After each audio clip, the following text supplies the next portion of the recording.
Good evening, and I echo everyone's sentiments that we're very grateful that you're here listening to our testimony, because this is how democracy works. You represent us and you listen to us, and I'm in awe of the fact that you're working these long hours and that you're doing it with a smile on your face. God bless you. Thank you. I would like to testify in support of all the bills. The only abortion, I suppose, is the abortion of this bill, House Bill 7340. That's an abortion right there. Abort that bill. And I would like to thank Representatives Corvasi, McLaughlin, Vela Wilkinson, Perez, and all your co-sponsors for introducing these very important bills. I'm going to be skipping around a little bit, so please forgive me. I whipped this together today. I was busy doing things, so I didn't really plan my testimony, but I'll try and be very succinct. Okay, then. Yes. Let's have the testimony then. Because we still have about 50 people behind you. Yes. So I've come to realize over the years that the sure sign of long testimony is the phrase, "I'm going to be brief." Well, you see, I have props. That doesn't necessarily mean that it's going to be long. I wanted to harken back to Representative Perez's testimony, very moving testimony of what happened to his child that was born alive and that the doctor stood by and did nothing. I want to mention the fact that those doctors violated their Hippocratic oath in denying emergency treatment to that baby or failing to see that another doctor was secured to take care of that baby. There's a law called the Emergency Medical Treatment and Active Labor Act that any person that is at a hospital that presents with an emergency, which that child had, deserves treatment. And how do I know that? Because I helped litigate a case out of the Fourth Circuit where a baby born without an upper brain would periodically present at the emergency room with respiratory distress. And that hospital tried valiantly to prevent having to treat that child. But the final decision in the Fourth Circuit was that you have an obligation. That child is a person, a living person, and presents with an emergency medical treatment, an emergency, and you must treat that child. Yes, the child was disabled, but we don't throw disabled children in the garbage. We treat them.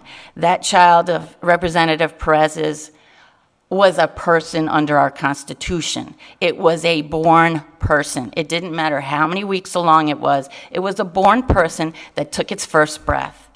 And those doctors should have been sued. They should be ashamed of themselves, but unfortunately, that's the thinking that's going on in a nation that supports abortion. People get confused and they lose their common sense. I also wanted to talk about persons' fears about back alley abortions. If you see somebody about to jump off a bridge to commit suicide, you don't stand by and say, "I respect your right to choose, to do what you want to do with your body." No, if you're a thinking person with a brain and any morality, you reach out and you try your best to keep that person from jumping off the bridge. That person is desperate. That person is not thinking clearly. You try and get that person back on, safe ground, to be able to talk to that person and say, "We're going to get you help. Right now it seems desperate, but we'll get you the help that you need." Somebody who's suicidal says, I want to kill myself with a knife. You don't give them the knife. You have to think logically. If somebody comes to you and they say, "I want an abortion," say, "Oh, here's your abortion." You look at what is causing someone who has a living child growing within them to want an abortion. They're desperate. They're desperate. How do I know this? I've been out in front of the abortion clinic, and I see these women a lot of times with their boyfriends, dragging them in sometimes with their moms or their dads dragging them in. Some go in willingly. But I'm also there when they come out, and I see them, and I see them crying. And the ones that don't take my literature when they're going in, they take it when they come out. Why? Because they know that everything I said to them about the humanity of that child was true. And maybe they didn't see the child on the ultrasound because Planned Parenthood makes sure to turn it around so that they don't see the child. You know, if they don't see it, then, you know, maybe they'll keep going with the abortion. The women come out and they're broken. They're broken. And the two things I say to them, the two things that are very important that I say to them is that we all make mistakes. We all make mistakes, but God loves you, and God is a forgiving God. And I let them know you are loved. You are loved. God loves you, and you got to forgive yourself. And I wanted to tell you that they talked about back alley abortions. They say that legal abortion is women's health care, that it's safe and legal. This is a picture of an ambulance leaving Planned Parenthood. I took this picture. I was only out there one day out of the week, and I saw 2 ambulances that year. I wasn't there on all their abortion days, but this is an ambulance picking up a woman who was damaged by an abortion. See? Planned Parenthood. Yes, and they would say, how would you know? Because the boyfriend was there. The boyfriend was at the gate. I could tell. Okay, we're not going to engage in conversation between the I was witnesses. just, because it was a legitimate question. It was a legitimate question. I understand, but we're not going to get into back and forth among Okay. witnesses. And then I would also like to point out that women that get abortions also suffer many consequences. Many of them come out with uterine lacerations, perforated uteruses. Some of them retain the products of conception, which is what they call a baby, and they're required to get another abortion to get the rest of the baby out. Some of them become suicidal. Some of them have damaged fertility, and some of them die. So, as far as abortion is concerned, it's not safe. It's not safe or good for women. That's the biggest lie of all. I'm going to show you, and one last thing.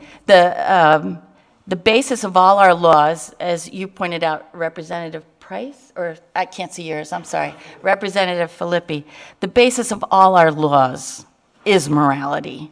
It's wrong to steal, it's wrong to murder, it's wrong to abuse and neglect your children. And before 1973, it was wrong to abort your child. Well, it should be illegal again. It was wrong then, and it's wrong now. And now I want to address something that has not been addressed all day long, and it's simply a picture is worth 1,000 words, so I would like to provide evidence as to the very subject of the bills, all but the very subject of all of these bills. The very subject of all of these bills is the little baby. The little baby, okay? Yes, the mother is carrying the baby, and we've heard from women all day long. We've heard from mothers. We've heard both sides, with mothers. But what we haven't looked at is the babies. The babies obviously can't come up here and testify, so I'm going to do that on their behalf.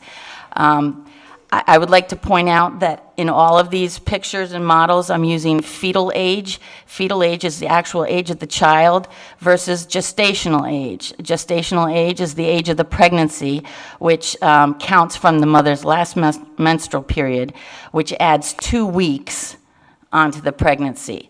So if any of you think that what I'm saying is incorrect, make sure that you're talking about fetal age and not gestational age. And most of these pictures are from pregnancysymptomsweekbyweek.org, and Leonard Nilsson's intrauterine photography. Okay, Janice, I'm not going to allow you to show those pictures Why? because the committee doesn't allow visual aids like that. No visual aids? We don't allow that. I let the ambulance go. It's not just this bill. Well, because it's every bill. people have also shown the picture. Want to hold up the baby? I'm not going to let you show a bunch of pictures. We just don't allow it. But don't I have freedom of speech? And aren't you the state? You have freedom of speech, and if you want to show the pictures out in the rotunda, you're more than welcome to do so. I'm telling you the committee's rules. It's not you. It's not this bill. The committee's rules, and I think the committee members will back me up on this, is we don't do visual aids. Because what happens is, if you allow it, then everybody in the world comes in on every bill with all kinds of visual aids, and it's just, we just don't allow it. You can submit the pictures as evidence, if you like. That happens all the time. The clerk will make copies and distribute them to all the members. And you can testify about what's in the pictures, but we don't show pictures in committee. Okay. Then I will submit those pictures. Please, that would be very helpful. Thank you. Okay. There are a couple in here that I will narrate. Sure. Because they deal with children that were born at or near the point of viability. This baby that I'm looking at, who's connected to all kinds of tubes and what have you, was born at only 25 weeks old, weighing 1 pound. And there's pictures down below that without mechanical assistance, he's doing stronger and growing well. Beautiful picture of a baby. Here's another one, baby Toby, born at 24 weeks. The picture above was right after delivery, and later, older and stronger, playing with his dad in the pool. That's 24 weeks. This picture that I'm next looking at is 24 weeks old baby Sarah Marie Spitzer. You might be familiar with this picture because it was one that went around the world. It was an operation being done on Sarah Marie, who had spina bifida. This is 1999.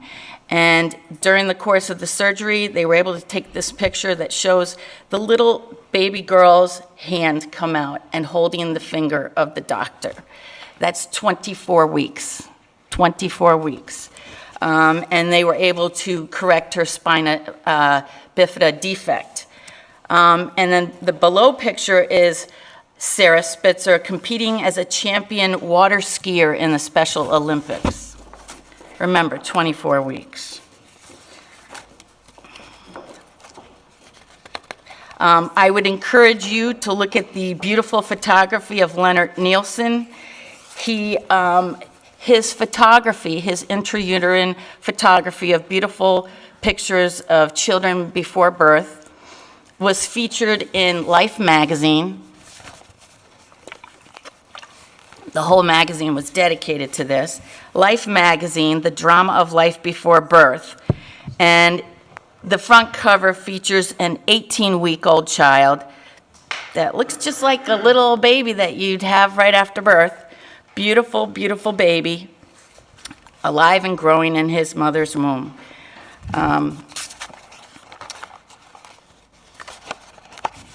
I've got, and some of these, there's one with an x-ray of the child, which is beautiful. It shows his little tiny bones, every single bone in his body. You can see this beautiful x-ray of a 14-year-old child, which I'm looking forward to you seeing.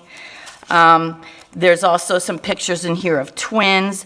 Many times when they do the abortion, we find as we're counseling women going into the clinic that if we suggest that they might have twins, for some reason, they're more likely to choose life because there's something, I don't know what it is, maybe it's aborting 2 children as opposed to 1 child, that it really kind of makes them sit up.